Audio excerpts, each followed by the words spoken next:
എൻ്റെ പേര് ബിൻസി. വീട് പത്തനംതിട്ടയാണ്.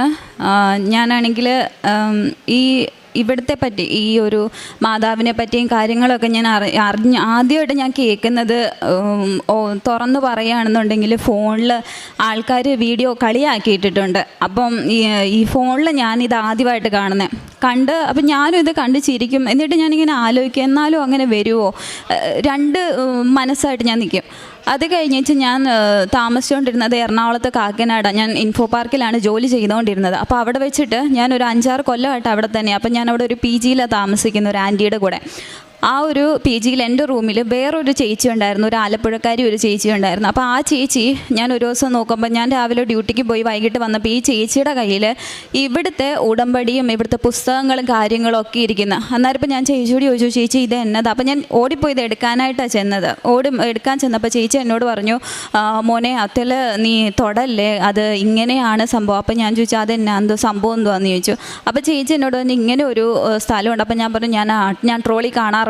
അപ്പോൾ ചേച്ചി എന്നോട് പറഞ്ഞു ട്രോളിലല്ല, അതിൽ വിശ്വസിക്കുന്ന ഒരുപാട് പേരുണ്ടെന്ന് പറഞ്ഞു. അപ്പോൾ അന്ന് ഞാൻ ഈ പുസ്തകമൊക്കെ ആദ്യമായിട്ട് കാണുന്നത്. എന്നിട്ട് ഞാനത് അവിടെ വിട്ട് കഴിഞ്ഞേച്ച് പിന്നെ എൻ്റെ അമ്മ അതുപോലെ എൻ്റെ ആൻറ്റി ഇവരൊക്കെ എനിക്ക് നമ്മുടെ യൂട്യൂബിലെ വീഡിയോസ് കാര്യങ്ങളൊക്കെ വാട്സപ്പിൻ്റെ ഗ്രൂപ്പുകളിലും അല്ലാണ്ടൊക്കെ എനിക്ക് അയച്ചു തന്നിട്ട്, എൻ്റെ അമ്മ അയച്ചു തന്നിട്ട് എന്നോട് പറയും നീ ഇത് കാണേ എന്ന് പറയും. കാരണം ഞാൻ പ്രാർത്ഥിക്കുന്ന സമയത്ത് എന്നാന്നറിയത്തില്ല, എനിക്ക് പണ്ട് തൊട്ടേ ഞാൻ പ്രാർത്ഥിക്കുന്ന സമയത്ത് എനിക്ക് മുന്നേ കൂട്ടി കാര്യങ്ങൾ ഇങ്ങനെ ഇപ്പം ഒരാൾക്കും എന്തെങ്കിലും ഒന്ന് സംഭവിക്കാൻ പോവുകയാണെന്നുണ്ടെങ്കിൽ ഒരു 3-4 ദിവസം മുമ്പ് തൊട്ട് ഈ വ്യക്തിനെ തന്നെ എനിക്ക് പ്രാർത്ഥിക്കുമ്പോഴും ഞാൻ വെറുതെ ഇരിക്കുമ്പോഴും എന്തെങ്കിലും ചെയ്തുകൊണ്ടിരിക്കുമ്പോഴും ഒക്കെ എനിക്കിങ്ങനെ കാണിച്ചു തരും. അപ്പം ഞാൻ ഇത് പരീക്ഷിച്ചിട്ടുള്ള വ്യക്തിയാണ്. ഇത് എന്നതാണ്? കാരണം മരിച്ചു പോകും, അവർക്ക് എന്തെങ്കിലും വലിയ വലിയ ആപത്തുകൾ ആ സമയത്ത് വരുന്നത്. അന്ന് ഞാൻ പേടിച്ച് അരണ്ടിട്ട് ഞാൻ അമ്മയോട് പറയാം, അമ്മയെ ഇങ്ങനെ. അപ്പം എൻ്റെ അമ്മ പറഞ്ഞു നിന്നെ പ്രാർത്ഥിപ്പിക്കാനാ ദൈവം അത് കാണിക്കുന്നത്, നീ പ്രാർത്ഥിക്കണം എന്ന് പറഞ്ഞു. ഞാൻ പ്രാർത്ഥിക്കത്തില്ല, ഞാൻ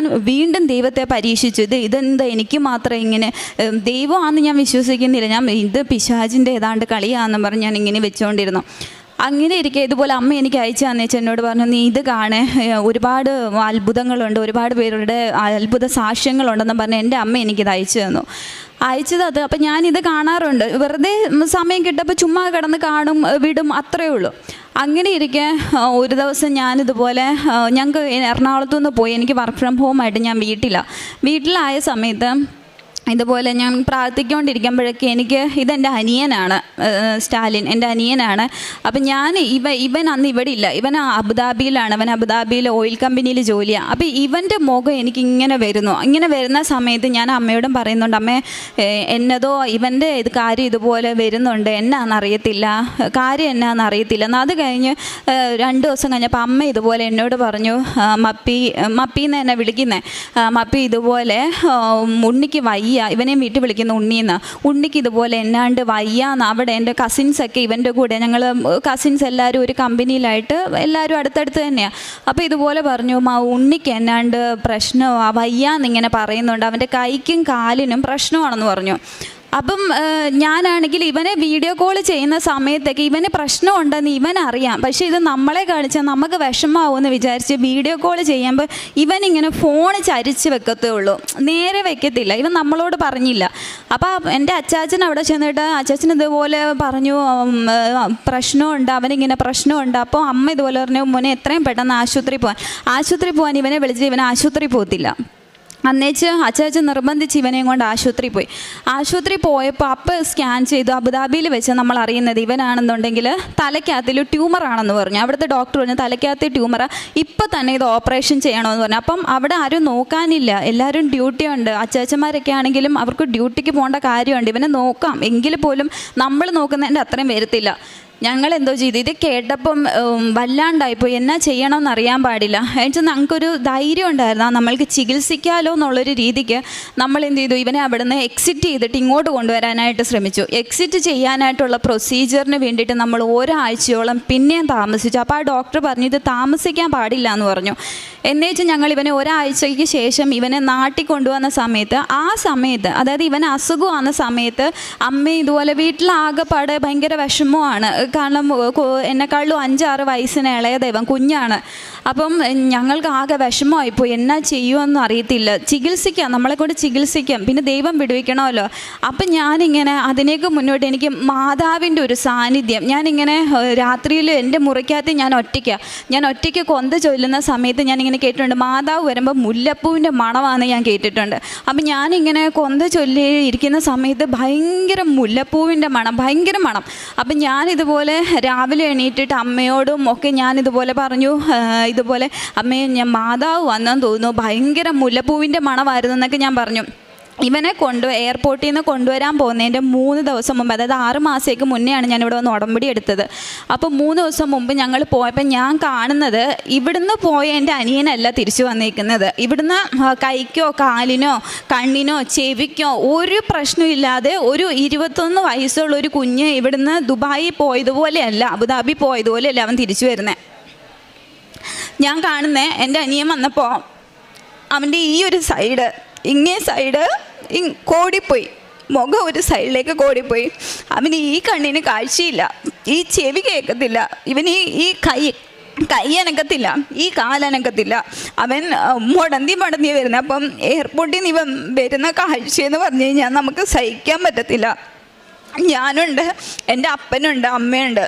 ഞാൻ അപ്പം കരയാണ്ട് നിൽക്കും. അപ്പനും അമ്മയും കരഞ്ഞു പോയി, ഞാനും കൂടെ കരഞ്ഞ് ഞാൻ പിടിച്ച് നിൽക്കും. എന്നിട്ട് ഞാൻ മനസ്സിൽ ഞാൻ അമ്മ മാതാവിനെ വിളിച്ചു, എനിക്ക് ധൈര്യം തരണേന്ന്. എന്നിട്ട് ഇവൻ വന്ന് വണ്ടിയിൽ കയറി നമ്മളവിടെ നിന്ന് ഒരു പ്രൈവറ്റ് ഹോസ്പിറ്റലിൽ ട്രിവാൻഡ്രത്ത് ഇവൻ വന്ന് ഇറങ്ങുന്നത്. ഒരു ഹോസ്പിറ്റലിൽ കൊണ്ടുപോയപ്പോൾ അവിടുത്തെ ഡോക്ടർ ചെക്ക് ചെയ്തിട്ട് പറഞ്ഞു, ഇവന് സ്ട്രോക്ക് വന്നതാണെന്ന് പറഞ്ഞു, മൈനർ സ്ട്രോക്ക് എന്തോ വന്നതാണെന്ന് ആൾ ചെക്ക് ചെയ്തിട്ട് പറഞ്ഞു.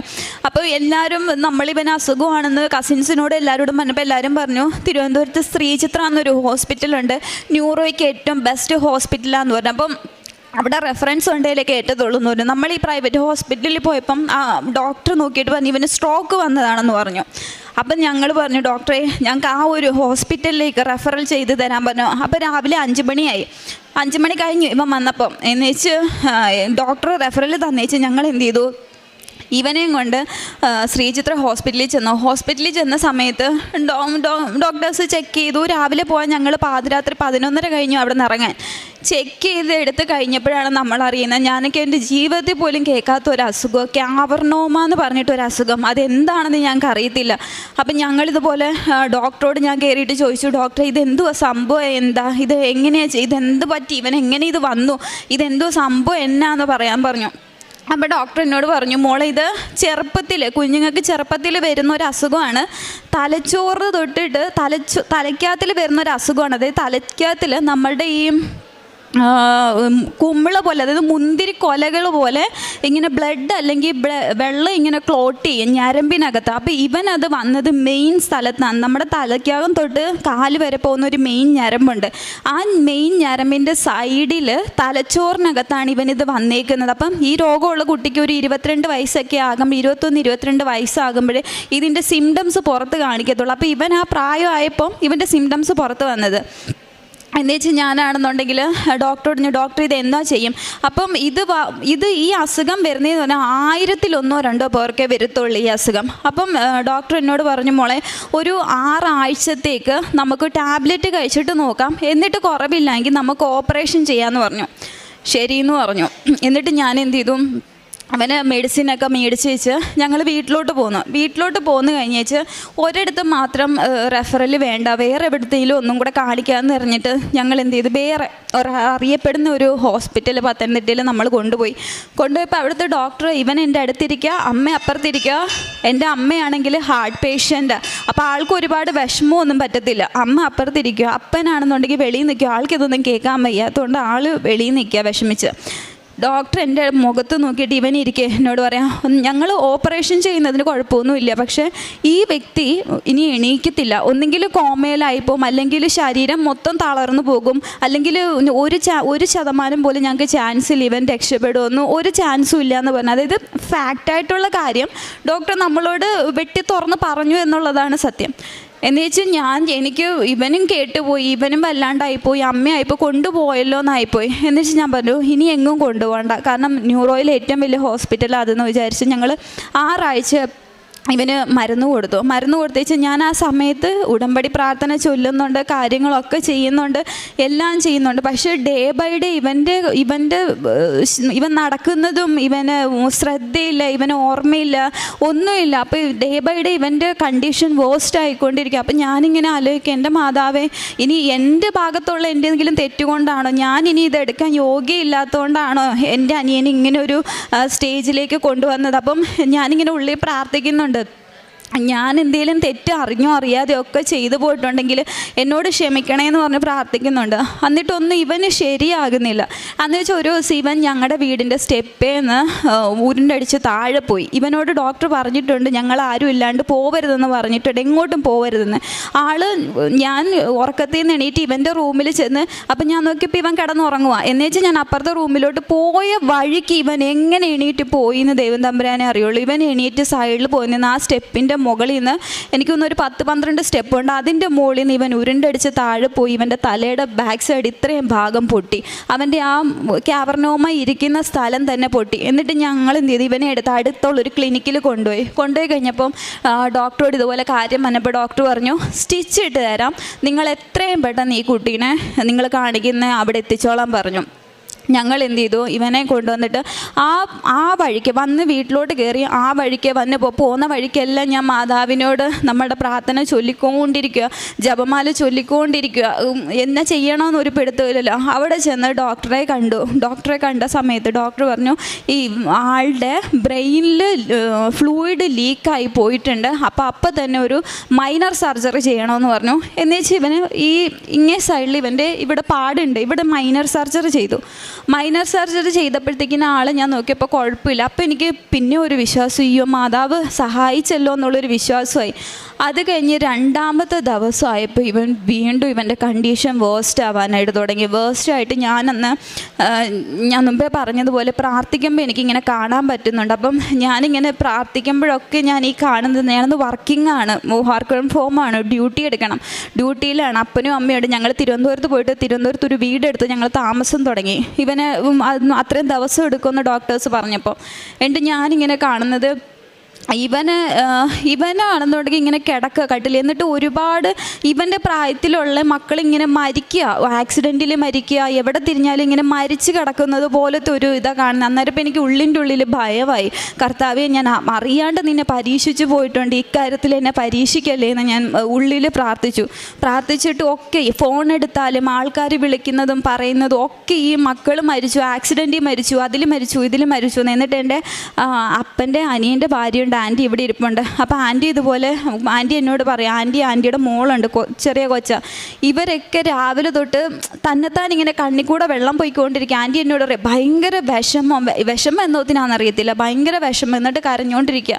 അപ്പോൾ എനിക്ക് മനസ്സിലായി, കർത്താവേ എന്നാണ്ട് ഒരു ആപത്ത് വരുന്നുണ്ട്, എൻ്റെ മാതാവേ ഞാൻ എന്നാ ചെയ്യണമെന്ന് എനിക്ക് അറിയത്തില്ല എന്ന് പറഞ്ഞു. എന്നിട്ട് ഇവന് കൈയും അനങ്ങത്തില്ല, കാലും അനങ്ങത്തില്ല. അപ്പോൾ ഇവന് ഭക്ഷണം വാരി കൊടുക്കാൻ നമ്മൾ വേണം കയറി ചെല്ലാനായിട്ട്.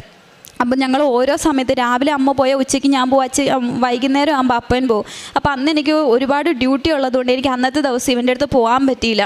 അപ്പോൾ അന്ന് വൈകുന്നേരം അമ്മയാണ് 3 സമയത്തും പോയി. അപ്പോൾ അമ്മ ഇതുപോലെ പറയുന്നുണ്ട്, എടി അവന് ഒന്നും ഇല്ല, അവനൊന്നും ആക്റ്റീവല്ല, അവനൊന്നും അനങ്ങുന്നില്ല, ഒന്നും പറയുന്നില്ല, എടുക്കുന്നില്ല, ഒരു ചലനവും ഇല്ല എന്ന്. ഞാൻ പറഞ്ഞു കുഴപ്പമില്ല അമ്മ, അവൻ മെഡിസിൻ്റെ ആയിരിക്കും, ഉറങ്ങുവാന്ന് വിചാരിച്ചു. എന്നിട്ട് അന്ന് വൈകുന്നേരം രാത്രിയിൽ ഭക്ഷണം കൊടുക്കാനായിട്ട് എന്നെ ICUയിലാണ് ഇവനെ കാണാനായിട്ട് കയറി ചെന്നു. ഇവനെ അമ്മയാണ് പോയത്. അമ്മേനെ ഞാൻ കയറ്റിവിട്ടു. അപ്പത്തേനും എൻ്റെ ഡ്യൂട്ടി കഴിഞ്ഞ് അമ്മ കയറിപ്പോയിക്കോ, ഞാൻ കുളിയൊക്കെ കഴിഞ്ഞിട്ട് വരാമെന്ന് പറഞ്ഞിട്ട് അമ്മേനെ ഞാൻ കയറ്റിവിട്ടു. അമ്മ അവിടെ ചെന്ന സമയത്ത് ഇവൻ ഒരു മരിച്ച് കിടക്കുന്ന ഒരു ഡെഡ് ബോഡി എങ്ങനെ കിടക്കണേ അതുപോലെ ഇവൻ കിടക്കുക. അമ്മ വിളിച്ചിട്ടും എടുത്തിട്ടും ഒന്നും അനക്കവും കാര്യങ്ങളും ഒന്നുമില്ല. അപ്പോൾ അമ്മ ഇതുപോലെ അവിടെ നിന്ന് പേടിച്ചരണ്ട് എന്നെ വിളിച്ചിട്ട് പറഞ്ഞു, മമ്മി മോനെ അനക്കമില്ലടി, ഓനോ ഒന്നുമേ അനങ്ങുന്നില്ല, ഒരു ചലനവും ഇല്ല. അതുവരെ എന്തെങ്കിലുമൊക്കെ പറയുന്ന ഒരു കുഞ്ഞ്, എൻ്റെ കയ്യിൽ വീഡിയോ സഹിതമുണ്ട്, ഞാൻ കാണിക്കാം നിങ്ങളെ.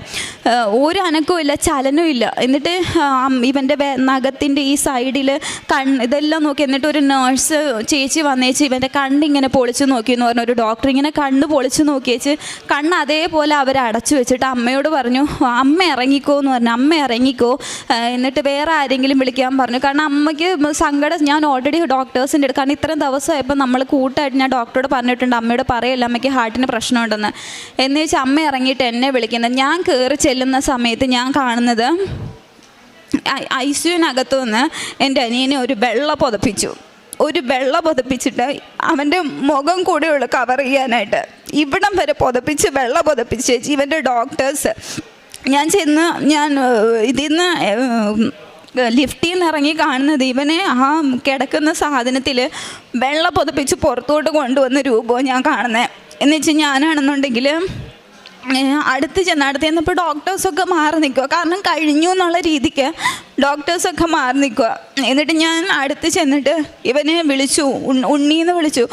ഒരു ചലനവും ഇല്ല, ഒരനക്കവും ഇല്ല, ഒന്നുമില്ല, ഒന്ന് അനങ്ങുന്ന പോലും ഇല്ല അവന്. എന്നുവെച്ച് ഇവനെ ഞാൻ ചെല്ലപ്പേര് വിളിക്കും. ഇവനെ ഞാൻ സുന്ദരി എന്നായിരുന്നു വിളിക്കുന്നത്. എന്ന് വെച്ചാൽ ഞാൻ ഇവൻ്റെ അടുത്ത് ഞാൻ പ്രാർത്ഥിക്കുമല്ല, മനസ്സിൽ പ്രാർത്ഥന വരുന്നില്ല. എൻ്റെ മാതാവേ, ഈ ഒരു രൂപം മാത്രമേ ഉള്ളൂ എൻ്റെ മനസ്സിൽ, വേറെ ഒന്നുമില്ല.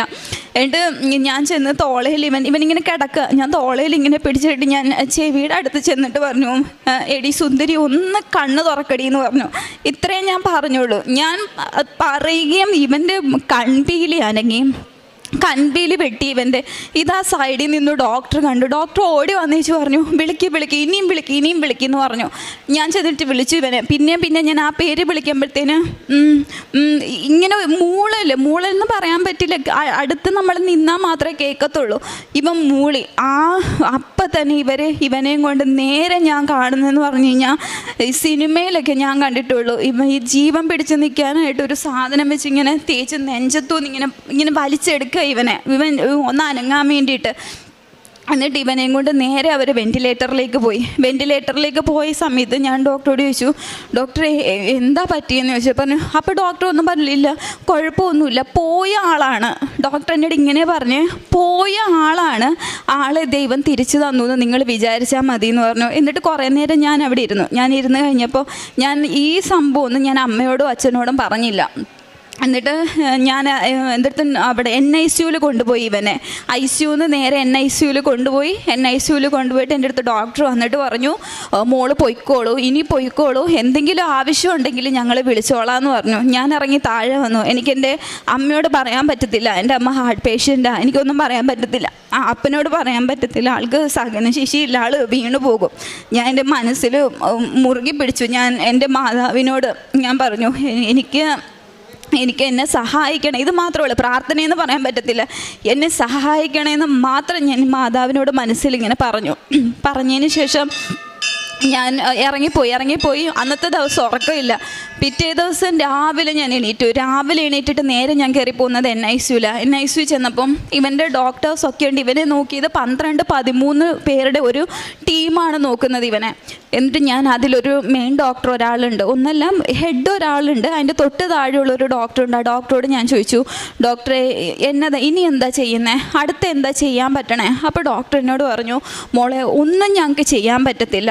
എൻ്റെ മുഖത്ത് നോക്കി പറഞ്ഞു, ഒന്നും ഞങ്ങൾക്ക് ചെയ്യാൻ പറ്റില്ല. 3 തവണ ഇവൻ്റെ തലയിലെ ഞരമ്പ് പൊട്ടി. ഒരിക്കലും അത്രയും ഞരമ്പ് പൊട്ടുന്ന ഒരാൾ ജീവിച്ചിരിക്കില്ല. 3 തവണ ഇവൻ്റെ തലയിലെ ഞരമ്പ് പൊട്ടി.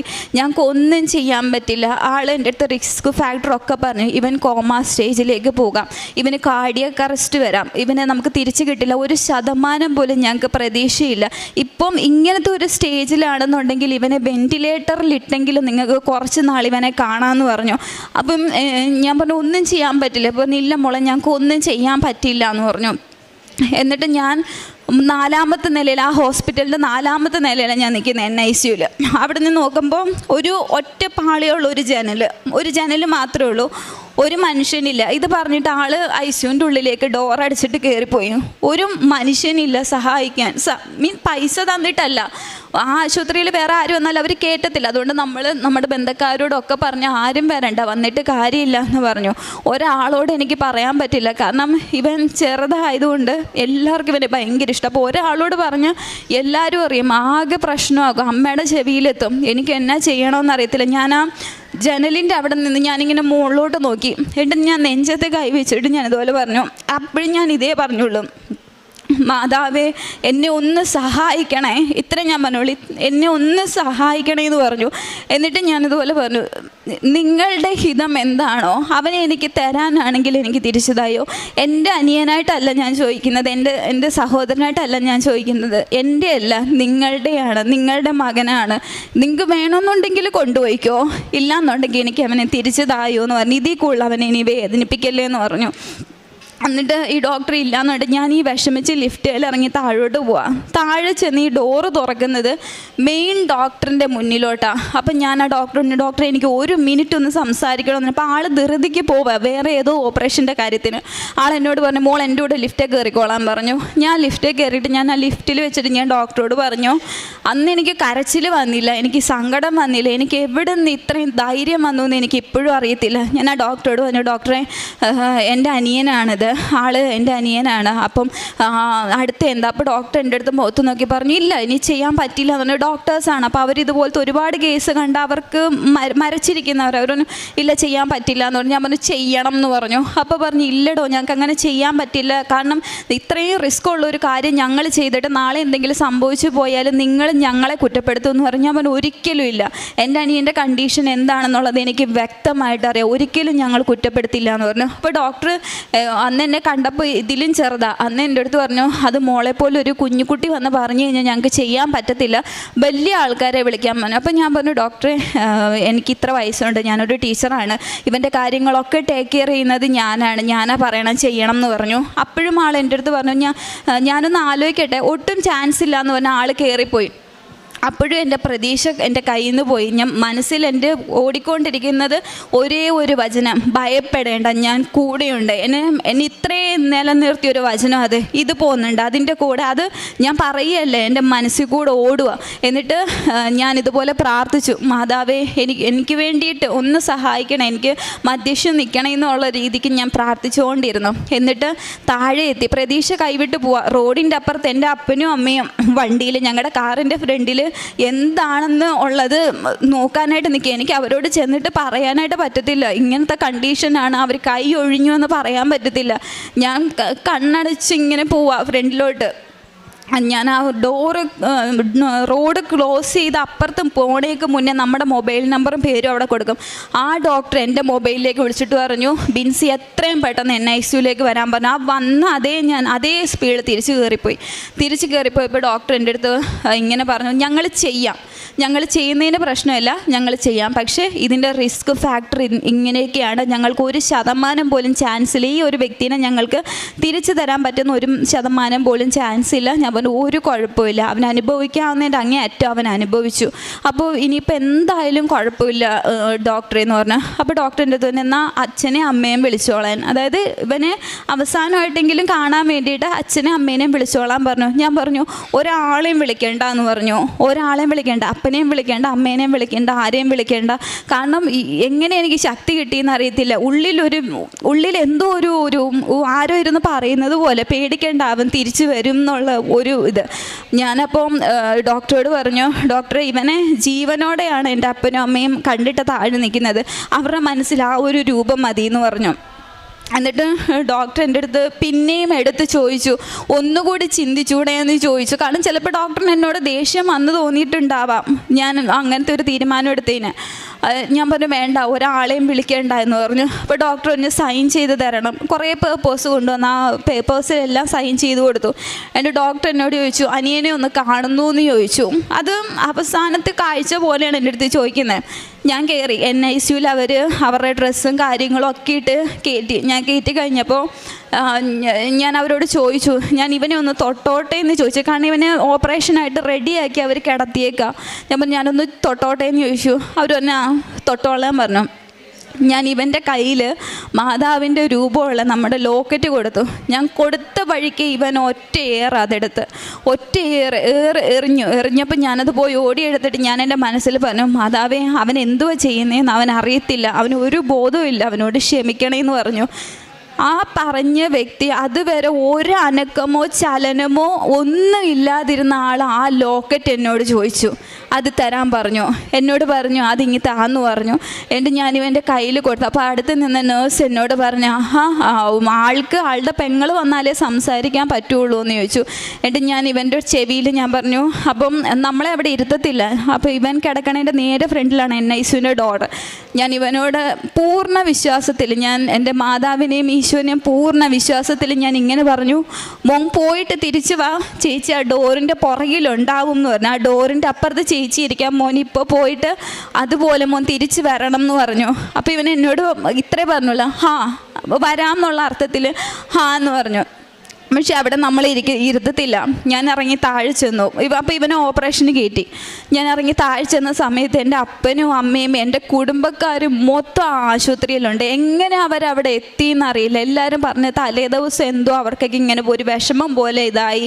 അപ്പോൾ ഒരാളും പറയാണ്ട് ഒരു കല്യാണത്തിനുള്ള ആൾ ആ ആശുപത്രിയിലുണ്ട്, ഞങ്ങളുടെ ബന്ധക്കാരെല്ലാവരും കൂടി. എന്നിട്ട് ഞാൻ താഴെ വന്നു. ഒരാളോട് ഞാൻ പറഞ്ഞില്ല, എനിക്ക് പറയാൻ പറ്റില്ല. എങ്ങാണ് അമ്മയുടെ ചെവിയിലോ ആരെങ്കിലും ചെവിയിൽ എത്തിക്കഴിഞ്ഞ് കഴിഞ്ഞാൽ ആകെ ബഹളവും. പിന്നെ അമ്മേനെയും കൊണ്ട് ആശുപത്രിയിൽ പോകണം. ഒരാളോട് ഞാൻ പറഞ്ഞില്ല. എന്തേലും കൊന്തയുണ്ട്. ഞാൻ ജപമാല ചൊല്ലിക്കൊണ്ടേയിരുന്നു. ജപമാല ചൊല്ലിയിരുന്നു ഞാൻ. എന്നാലിപ്പോൾ ഞാൻ എൻ്റെ മനസ്സിൽ കാണുന്ന രൂപം. അപ്പോൾ എൻ്റെ അമ്മ 1-2 തവണ എൻ്റെ മുഖം കണ്ടപ്പോൾ ചോദിച്ചു, അവനെന്താ പ്രശ്നം? അപ്പോൾ ഞാൻ പറഞ്ഞില്ല, അവൻ്റെ ബ്ലഡ് ചെറിയ ഇതായിട്ടുണ്ട്, അപ്പോൾ അത് മാറ്റാനുള്ള ഓപ്പറേഷനാണെന്ന് പറഞ്ഞു.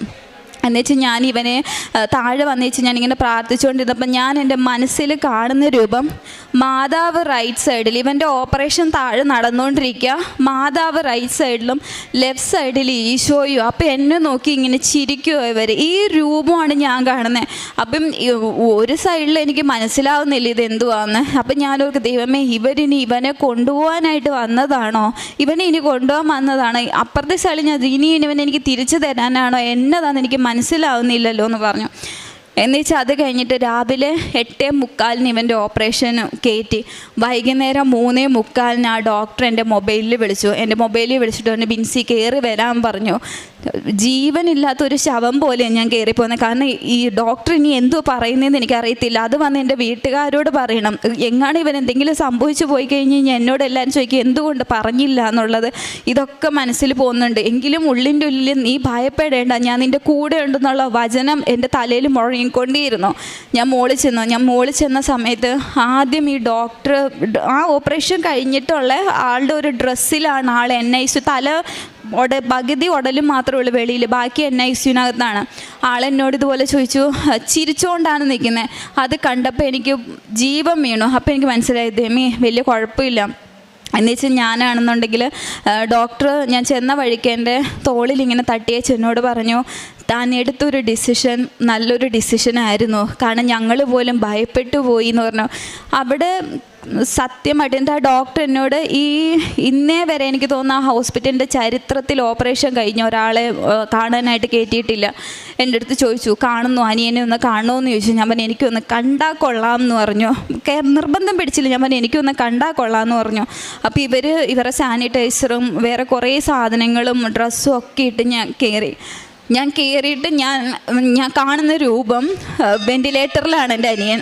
വെൻറ്റിലേറ്ററിൽ കിടക്കുന്ന എൻ്റെ അനിയൻ്റെ ഇവൻ്റെ ഈ സൈഡ് ഇത്രയും സൈഡാണ് ഇവർ ഓപ്പൺ ചെയ്തേക്കുന്നത്. ഇവിടെയാണ് സാധനം ഇരിക്കുന്നത്. അപ്പോൾ ഇവൻ്റെ ബ്രെയിൻ ഇവിടുന്ന് ഇങ്ങനെ ഓപ്പൺ ചെയ്യാൻ പറ്റുന്നത് ഭയങ്കര റിസ്ക് ആയതുകൊണ്ട് അവർ ഇത്രയും സൈഡാണ് ഇവരിങ്ങനെ ഓപ്പറേഷൻ ചെയ്തേക്കുന്നത്. ഞാൻ ചെന്ന സമയത്ത് കാണുന്നത് ഇവൻ്റെ തലയുടെ ഇത്രയും ഭാഗം പൊളിച്ച് വെച്ചേക്കുക. ഒരു മനുഷ്യനത് കണ്ടു കഴിഞ്ഞാൽ ഉറപ്പായിട്ടും ബോധം കെട്ടി വീഴും. ഇത്രയും ഭാഗം ഇങ്ങനെ പൊളിച്ച് തുറന്ന് വെച്ചിട്ട് ഇവൻ്റെ തലച്ചോറ് മാറ്റി വെച്ചിട്ട് ഇതിനകത്തുനിന്ന് ഒരു ഓസ് പോലൊരു സാധനം, അതിങ്ങനെ താഴെ ഒരു ജാറ് പോലൊരു സാധനം, അതിങ്ങനെ പമ്പ് ചെയ്തുകൊണ്ടിരിക്കുക. പമ്പ് ചെയ്യുന്ന സമയത്ത് ബ്ലഡ് കൊടുകൂടാ ഇതിനകത്തുനിന്ന് ഒഴുകുക, ബ്ലഡ് ഈ ഓപ്പൺ ചെയ്ത് വെച്ചേക്കുന്ന സ്ഥലത്തുനിന്ന്. അപ്പം ഞാൻ ചോദിച്ചു, ഡോക്ടർ ഇതെന്താ പറഞ്ഞാൽ പ്രഷർ തലയിൽ പോകാണ്ടിരിക്കാനായിട്ടുള്ളതാണെന്ന് പറഞ്ഞു. എന്നിട്ട് ഞാനിത് കണ്ട് ഞാൻ അപ്പം താഴെ വന്നിട്ടാണ് ഞാൻ എൻ്റെ അമ്മയോടും എല്ലാവരോടും ഞാൻ പറയുന്നു, ഇതുപോലെ അവൻ്റെ ഫുള്ള് മെയിൻ ഓപ്പറേഷൻ കഴിഞ്ഞു, ഇതുവരെ പ്രശ്നമൊന്നും ഇല്ല എന്ന് പറഞ്ഞു, സമാധാനിച്ചു. എനിക്ക് ഇപ്പോഴും അറിയത്തില്ല, എൻ്റെ മാതാവ് എൻ്റെ കൂടെ ഇരുന്ന് എനിക്ക് ഭയങ്കര ഒരു ശക്തിയാണ് എനിക്ക് തന്നത്, ഒരിക്കലും ഇല്ലാത്തൊരു ധൈര്യവും ശക്തി എനിക്ക് തന്നു. അപ്പോൾ അങ്ങനെ സമാധാനിച്ച് ഞാൻ ഇരിക്കുക. ഞാൻ മാതാവിനോട് നന്ദിയൊക്കെ പറഞ്ഞു. അപ്പോഴും എവിടെയോ എൻ്റെ മനസ്സിൽ എന്തോ ഒരു കരട് കിടക്കുന്ന പോലെ എനിക്ക് മൊത്തത്തിലൊരു സമാധാനം കിട്ടുന്നില്ല. അപ്പോൾ ഡോക്ടർ എന്നോട് പറഞ്ഞു, പിറ്റേ ദിവസം, അതായത് ഇവൻ്റെ ഓപ്പറേഷൻ കഴിഞ്ഞിട്ട് പിറ്റേ ദിവസം ഡോക്ടർ എന്നെ വിളിച്ച് സംസാരിച്ചിട്ട് പറഞ്ഞു, ആളിപ്പോഴും വെൻറ്റിലേറ്ററിലാണ്, കാരണം ഇവന് കാർഡിയക് അറസ്റ്റ് വരാനായിട്ട് ചാൻസ് ഉണ്ട്, അല്ലാന്നുണ്ടെങ്കിൽ ആൾ കോമയിലേക്ക് പോകാൻ ചാൻസ് ഉണ്ട്, അതല്ലെങ്കിൽ ഇവൻ്റെ തലയിൽ ഇൻഫെക്ഷൻ വരാൻ ചാൻസ് ഉണ്ടെന്ന് പറഞ്ഞു. ഇത് മൂന്നുമാണ് അവർ പറഞ്ഞ ചാൻസ്.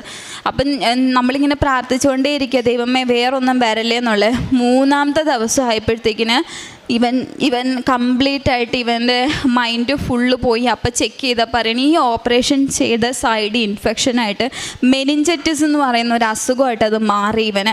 അപ്പം നമ്മുടെ പ്രതീക്ഷ പിന്നെ ഇതായി. എന്നിട്ട് എൻ്റെ ഉള്ളിൽ അമ്മയും അച്ഛനും ഒക്കെ ആകെ ഇതായി. ഞാൻ പറഞ്ഞു, ദൈവം കൊണ്ടുപോകാനായിരുന്നെങ്കിൽ ഞാൻ മുന്നമേ പറഞ്ഞു, ദൈവമേ നിങ്ങൾക്ക് വേണമെന്നുണ്ടെങ്കിൽ അവനെ കൊണ്ടുപോയിക്കോ, എനിക്ക് ഒരു പ്രശ്നമില്ല, കൊണ്ടുപോയിക്കോ, പക്ഷെ അവനെ എനിക്ക് തിരിച്ചു തരണേന്ന് തന്നിട്ട് ദൈവമായിട്ട് എനിക്ക് തിരിച്ചു തന്നത്, അവൻ ഉറപ്പായിട്ട് തിരിച്ചു വരുമെന്ന് പറഞ്ഞു.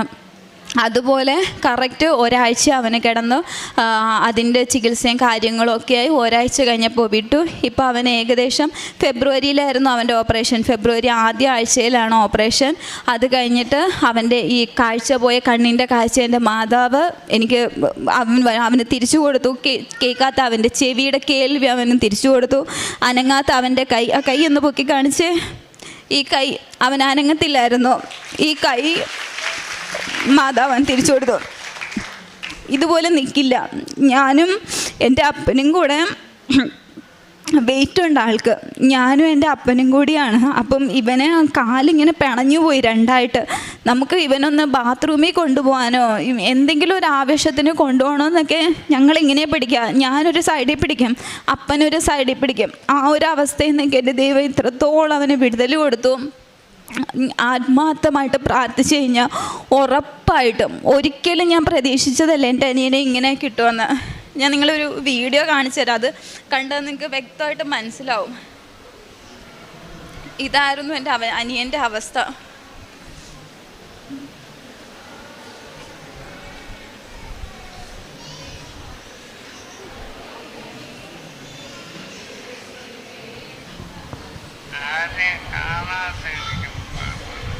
ഒരു ബോധമില്ല ആൾക്ക്, ഒരു ബോധമില്ലാണ്ട് ആൾ സംസാരിക്കുന്നയാ.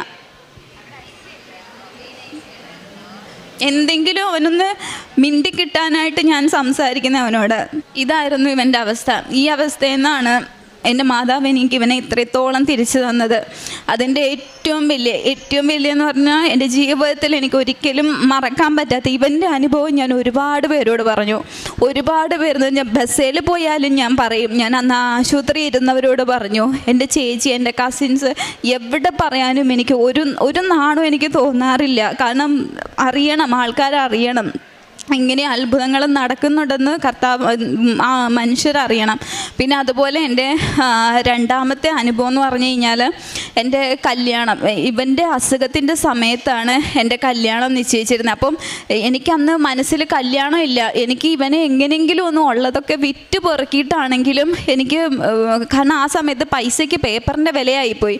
നമ്മുടെ കയ്യിൽ ഇവനെ ചികിത്സിക്കാനുള്ള പൈസ ദൈവം സഹായിച്ചിട്ടുണ്ട്, പക്ഷേ ഡോക്ടേഴ്സ് ചെയ്യത്തില്ല എന്ന് പറഞ്ഞു കഴിഞ്ഞാൽ എല്ലാ മെയിൻ ഹോസ്പിറ്റലുകളിൽ ഞാൻ വിളിച്ചു ചോദിച്ച സമയത്ത് അവരൊക്കെ പറയുന്നത്, അവിടുന്ന് നിങ്ങൾ എങ്ങോട്ട് കൊണ്ടുപോയിട്ടും കാര്യമില്ല, പേപ്പറിൻ്റെ വാല്യൂ ഇപ്പോൾ. ഞാൻ എൻ്റെ അമ്മ എന്നോട് ചോദിച്ചു, കല്യാണത്തിന്, ഞാൻ പറഞ്ഞു കല്യാണമൊക്കെ അവിടെ നിൽക്കട്ടെ, ഒക്കെ വിറ്റ് പുറക്കിയിട്ടാണെങ്കിലും ഇവനെ ചികിത്സിക്കാമെന്നുണ്ട്. ഞാൻ മാത്രമല്ല, എൻ്റെ കുടുംബക്കാർ മുഴുവൻ പേരും ഞങ്ങളുടെ കൂടെ നിന്നു. ആ സമയത്ത് എല്ലാവരും ഞങ്ങളുടെ കൂടെ നിന്നു.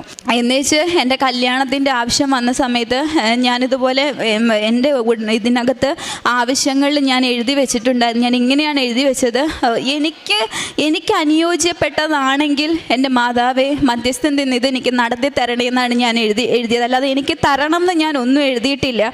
എന്നുവെച്ച് ആ കല്യാണത്തിൻ്റെ സമയത്ത് ഏറ്റവും ഏറ്റവും ഭംഗിയായിട്ട് എൻ്റെ കല്യാണത്തിൻ്റെ അന്ന് പോലും എനിക്ക് ഏറ്റവും പ്രശ്നം വന്നത്, എൻ്റെ കല്യാണം ചാലക്കുടിയിലായിരുന്നു. ഞങ്ങൾ 2 ദിവസം മുമ്പേ എറണാകുളത്ത് വന്ന് സ്റ്റേ ചെയ്തു. 3:30ക്കാണ് എൻ്റെ കല്യാണം വെച്ചിരുന്നത്. 3:30ക്ക് കല്യാണം വെച്ചിട്ട് ഞങ്ങളൊരു വണ്ടിക്ക് ഏർപ്പാടാക്കി. ആ ഒരു പയ്യനാണ് വന്നത്. ആ പയ്യനോട് ഞാൻ ചോദിച്ചു, നിനക്ക് വഴി അറിയാമോ? പറഞ്ഞാൽ എനിക്ക് വഴി അറിയാമെന്ന് പറഞ്ഞു. എനിക്ക് ആക്ച്വലി വഴി അറിയില്ല. അപ്പോൾ എൻ്റെ ഹസ്ബൻഡ് എനിക്ക് ലൊക്കേഷൻ മൊബൈലിൽ ഇട്ട് തന്നു. അതും മര്യാദയ്ക്ക് നോക്കാൻ എനിക്കറിയത്തില്ല. എന്നിട്ട് ഞാൻ ഇത് ഇവൻ്റെ കൊടുത്തിട്ട് ഞാൻ ഇവനോട് പറഞ്ഞു, എടാ ഇത് നോക്കി നീ പോകാൻ പറഞ്ഞു. അപ്പോൾ ഈ പയ്യൻ പറഞ്ഞു, അത് വേണ്ട ചേച്ചി, എൻ്റെ കയ്യിലുണ്ടെന്ന് പറഞ്ഞു. 3:30ക്ക് നടക്കേണ്ട കല്യാണം എൻ്റേതന്ന് നടന്നത് 5 മണി കഴിഞ്ഞപ്പോഴാണ്. അത്രയ്ക്ക്. എന്നിട്ട് പോകുന്ന വഴിക്ക് വണ്ടി കംപ്ലൈൻ്റ് ആയിട്ട് അവൻ ഞങ്ങൾ റോഡിൽ ഇറക്കി വിട്ടിട്ട് പോയി. കല്യാണ വസ്ത്രവും ബൊക്കയും ഒക്കെ ആയിട്ട് ഞാനും എൻ്റെ അമ്മയും അനിയനും എൻ്റെ ഒരു അനിയത്തിയുണ്ട്, ഞങ്ങളെല്ലാം കൂടെ മെയിൻ റോഡിൽ ഇറങ്ങി നിൽക്കുക. എന്ത് ചെയ്യണം എന്നറിയില്ല. ഞാൻ മനസ്സിൽ പ്രാർത്ഥിച്ചു. എല്ലാവരും കരച്ചില്ല. എൻ്റെ ഉള്ളിൽ എനിക്ക് വിശ്വാസമുണ്ട്. എൻ്റെ അനിയനെ എനിക്ക് തന്നൊരു മാതാവുണ്ട്, എനിക്ക് മധ്യസ്ഥൻ നിന്ന്. ഞാൻ പ്രാർത്ഥിച്ച അതുപോലെ എനിക്ക് അനുയോജ്യപ്പെട്ടതാണെങ്കിൽ മാത്രമേ എനിക്കിത് നടത്താവുള്ളൂ എന്ന്. അപ്പോഴും എൻ്റെ ഉള്ളിൽ എനിക്ക് മുറുകിയ വിശ്വാസം ഉണ്ടായിരുന്നു. എനിക്ക് ഉറപ്പായിരുന്നു ഇത് എനിക്കുള്ളതാണെങ്കിൽ ഇന്ന് എൻ്റെ കല്യാണം നടക്കും. അതിനെൻ്റെ മാതാവ് എനിക്ക് വേണ്ടി എന്ത് വേണമെങ്കിലും ചെയ്യുമെന്നുള്ളൊരു വിശ്വാസം. ഞാൻ റോഡിലിറങ്ങി ബൊക്കയായിട്ട് നിൽക്കുക. വരുന്നവരും പോകുന്നവരും മൊത്തം ഞങ്ങളെ നോക്കുകയാണ്. കല്യാണപ്പെണ്ണ് ഇറങ്ങി മെയിൻ റോഡിൽ നിൽക്കുന്നത്. എവിടെ നിന്നാണെന്ന് അറിയത്തില്ല. ആ ചേട്ടൻ ഏതാണെന്നോ, ആ ചേട്ടൻ എവിടെ ഉള്ളയാണെന്നോ, എങ്ങനെയാണെന്നോ ഒന്നും അറിയത്തില്ല. ഒരു ടാക്സിയുടെ രൂപത്തിൽ എൻ്റെ മാതാവ്, എൻ്റെ ഈശോ എനിക്ക് പോകാനുള്ള വണ്ടി അവിടെ അയച്ചു തന്നു. ആ ചേട്ടൻ ഞങ്ങൾ വന്നിറങ്ങി ഒരു 2 മിനിറ്റ് ആകുന്നതിന് മുമ്പ് ആ ചേട്ടൻ, ഒരു ടാക്സി ചേട്ടൻ ആരാന്നറിയില്ല, കൊണ്ട് ഫ്രണ്ടിൽ നിർത്തി. എന്താ പ്രശ്നം? അപ്പോൾ എൻ്റെ അനിയത്തി പറഞ്ഞു, ചേട്ടാ എൻ്റെ ചേച്ചിയുടെ കല്യാണമാണ്, സമയം കഴിഞ്ഞു എന്ന് പറഞ്ഞു, നിങ്ങൾ കയറാൻ പറഞ്ഞു. അപ്പോഴത്തേക്കിനും എൻ്റെ ഹസ്ബൻഡിൻ്റെ അളിയൻ പകുതി വഴിക്ക് വന്നു.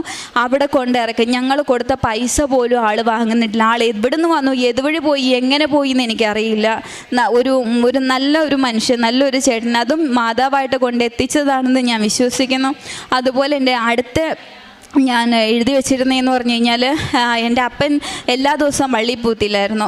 എല്ലാ ദിവസവും വെച്ചാൽ ഞായറാഴ്ചകളിൽ എൻ്റെ പപ്പ അധികം പള്ളിയിൽ പോകത്തില്ല. അപ്പോൾ എനിക്ക് ഭയങ്കര വിഷമമായിരുന്നു. ദൈവം നമുക്ക് വേണ്ടി ഇത്രയൊക്കെ ചെയ്തിട്ട് ഒരു ദിവസം ഇത്ര നേരം ദൈവത്തിന് കൊടുക്കാനായിട്ട് നമുക്ക് പറ്റത്തില്ല എന്നുള്ളൊരിതായിരുന്നു. ഞാൻ എന്നിട്ട് ഉടമ്പടിക്കകത്ത് വെച്ച് പ്രാർത്ഥിച്ചു, എൻ്റെ പപ്പ എല്ലാ ഞായറാഴ്ചയും പള്ളിയിൽ പോകുന്നതെന്ന്. ഇപ്പോൾ ഞങ്ങളെക്കാളും മുന്നേ രാവിലെ ഉറക്കം എണീറ്റ് ആൾ റെഡിയായി വണ്ടിയും കൊണ്ട് നിൽക്കും. പോകണ്ടേ ആൾക്ക് കുർബാനയ്ക്ക് മുമ്പ് ആൾക്ക് പള്ളിയിലെത്തണം. അതുപോലെ ചെറുതും വലുതുമായിട്ടുള്ള ഒരുപാട് അനുഭവങ്ങൾ പറഞ്ഞു കഴിഞ്ഞാൽ തീരത്തില്ല. അതുപോലെ കഴിഞ്ഞ ആഴ്ചയിലായിരുന്നു ഇവനെ ചെക്കപ്പിന് കൊണ്ടുപോയത്. നമ്മൾ ഓപ്പറേഷൻ കഴിഞ്ഞിട്ടുള്ള ചെക്കപ്പായിരുന്നു. കഴിഞ്ഞ ആഴ്ചയിൽ തിരുവനന്തപുരത്ത് ശ്രീചിത്രയെ കൊണ്ടുപോയി ചെക്കപ്പിൽ MRI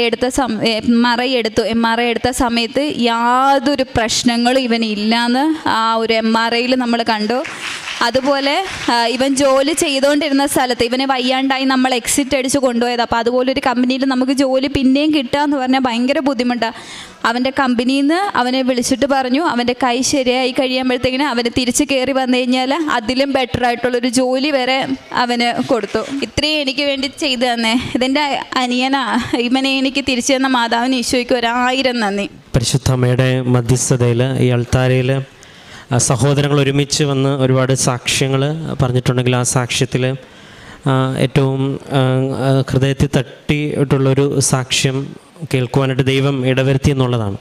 അപ്പോൾ ഈ ദൈവത്തിൻ്റെ അച്ഛൻ എപ്പോഴും ആരാധന, ദൈവ തിരുമുൻപിൽ ഇങ്ങനെ സ്ഥിരതയോടെ വിശ്വാസത്തോടെ നിൽക്കുവാനായിട്ട് ഒരാളെ കിട്ടുക എന്നത് വളരെ പ്രധാനപ്പെട്ടതാണ്. അത് ദൈവം ഈ മകളെ പ്രത്യേകമായിട്ട്, ഈ മകളെ അങ്ങനെ വിശ്വാസത്തിൽ വളർത്തിയ മാതാപിതാക്കളെ ഈ സമയം ഓർക്കുന്നു. ഒപ്പം ആ ഒരു സാഹചര്യം എവിടെയാണ് ഇതിൻ്റെ ഏറ്റവും പ്രധാനപ്പെട്ടതെന്ന് പറഞ്ഞാൽ, ഇങ്ങനെയുള്ളൊരു സാഹചര്യത്തെ ഈ വിശ്വാസത്തിൽ അതിജീവിക്കുക എന്ന് പറയുന്നത് അത് എത്ര എളുപ്പമല്ല. കാരണം ഒറ്റയ്ക്ക് ഇപ്പം ഈ മകളെ ഏറ്റവും കൂടുതൽ പറഞ്ഞു അതാണ്. കാരണം ഇങ്ങനെ മാതാപിതാക്കളുടെയും കൂടെ നിൽക്കുന്ന സഹോദരനെ നടുക്ക് നിന്നിട്ട് ഇത്രയും കാര്യങ്ങൾ ഇത്രയും വിശ്വാസത്തോടെ ഒപ്പിട്ട് കൊടുത്ത് മുന്നോട്ടൊക്കെ പോകണമെങ്കിൽ ഒരു ധൈര്യം. അപ്പോൾ ഈ പരിശുദ്ധ അമ്മയെക്കുറിച്ച് ബൈബിൾ പറയുന്നത്, പരിശുദ്ധ അമ്മയെക്കുറിച്ച് നമ്മൾ വായിക്കുമ്പോഴും നമ്മൾ ധ്യാനങ്ങളും പ്രസംഗങ്ങളൊക്കെ കേൾക്കുമ്പോൾ മാതാവിനെക്കുറിച്ച് പറയുന്നത്, മാതാവ് കടന്നു പോയിട്ടുള്ള കനൽ വഴികളിൽ മാതാവ് എപ്പോഴും ധീരമായിട്ട് നിലനിന്നുള്ളതാണ്. അത് തുടക്കം തൊട്ട്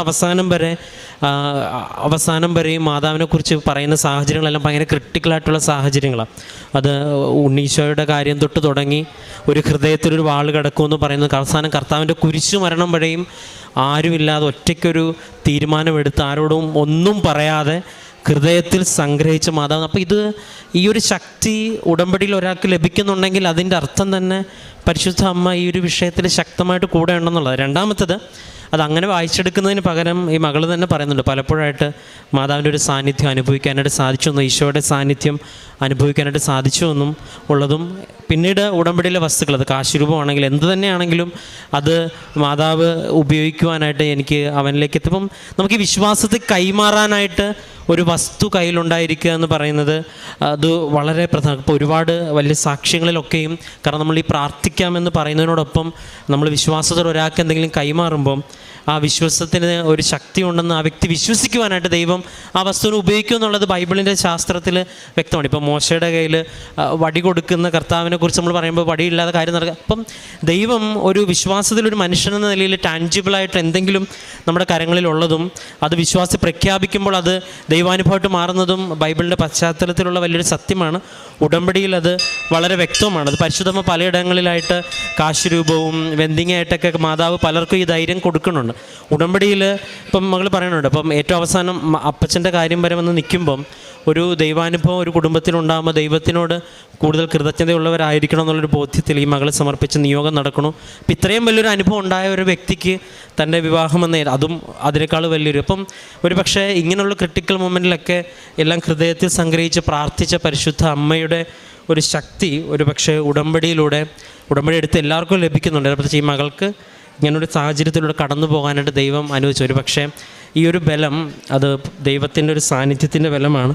അത് പ്രകടമായിട്ട് വ്യക്തമായിട്ട് അനുഭവിക്കാനും അത് നമ്മുടെ മുമ്പിൽ പറയുവാനും ദൈവം ഇടവരുത്തി എന്നുള്ളതാണ്. അപ്പം നമുക്ക് ഇനിയിപ്പോൾ ഈ ഒരു കുടുംബത്തിനോട് ലാസറിനെ ദൈവം ഉയർപ്പിച്ച സുവിശേഷം പ്രസംഗിച്ച ഇവർക്ക് വിശ്വസിക്കാൻ എളുപ്പമാകും. കാരണം നമ്മുടെ ജീവിതത്തിൽ ഒരു അനുഭവം ഉണ്ടാവുന്നത് വരെ, ഇപ്പോൾ ഈ മകൾ തുടക്കത്തിൽ പറഞ്ഞത് ഏതോ ഒരു ട്രോള് കണ്ട് കൃപാസനത്തിൽ വന്നെന്നുള്ള ഒരു പക്ഷേ അത് ട്രോൾ ഉണ്ടാക്കിയവർക്ക് ചിലപ്പോൾ നന്ദി പറയേണ്ട ഒരു സാഹചര്യം പല സാക്ഷ്യങ്ങളേക്കും ഉണ്ടാവുന്നുണ്ട്.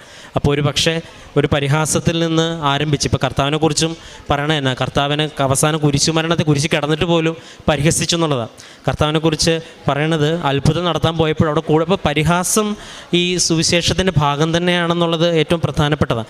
പക്ഷെ അങ്ങനെ ഒരു ആരംഭത്തിൽ നിന്ന് ആരംഭിച്ച് ഇന്ന് ഇത്രയും പേരുടെ മുൻപിൽ ഇത്രയും വലിയൊരു ദൈവാനുഭവം പറയാനായിട്ട് ദൈവം ഇടവരുത്തിയെന്നുണ്ടെങ്കിൽ അത് വ്യക്തമാണ്. അപ്പം ഈ ഒരു കുടുംബത്തിനോട് ഇപ്പോൾ ലാസറിനെ ഉയർപ്പിച്ച ദൈവത്തിൻ്റെ സുവിശേഷം പറഞ്ഞാൽ ഇനി നമ്മളാരും വിശ്വസിച്ചില്ലെങ്കിൽ ഈ കുടുംബം അല്ലെങ്കിൽ ഈ വ്യക്തി വിശ്വസിക്കും. കാരണം വ്യക്തമായിട്ട് ജീവിതത്തിൽ അനുഭവം ലഭിക്കുന്നത് വരെ ഈ ദൈവവും വിശ്വാസവും അടയാളങ്ങളും അത്ഭുതങ്ങളും ഒക്കെ ഒരു പക്ഷേ പരിഹസിക്കുവാനും വിശ്വസിക്കാൻ പറ്റാത്ത യുക്തിയില്ലാത്ത കുറേ പറയുന്നവർ കുറേ കാര്യങ്ങൾ. അപ്പം ഇത് ഉടമ്പടിയിൽ പരിശുദ്ധ അമ്മ ശക്തമായിട്ട് പ്രാർത്ഥനയോടൊപ്പം നിലനിൽക്കുന്നുണ്ട്. അതിലേറ്റവും വലിയൊരു സാക്ഷ്യം ഇവിടെ നിന്ന് കേൾക്കുവാനായിട്ട് ദൈവം ഇടവരുത്തി. ഇപ്പോൾ ഈ ഒരു സാക്ഷ്യം അതും രണ്ടും ചെറുപ്പക്കാരായിട്ടുള്ളവരാണ്. അതാണ് ഇതിൻ്റെ മറ്റൊരു പ്രത്യേകത. കാരണം ഒരു വിശ്വാസ ജീവിതത്തിൽ എപ്പോഴും ഒരു മാറ്റവും കുറവുണ്ടാകുന്ന ഈ കാലഘട്ടത്തിൽ രണ്ടുപേരും അൾത്താരയിൽ വന്ന് സാക്ഷ്യം പറയാനായിട്ടുണ്ടെങ്കിൽ ഈ പറഞ്ഞതിനപ്പുറം, ഇപ്പം ഞങ്ങൾ പറയുന്നുണ്ട് പറഞ്ഞതിനപ്പുറം വലിയ കാര്യങ്ങൾ പറയാനുണ്ട്.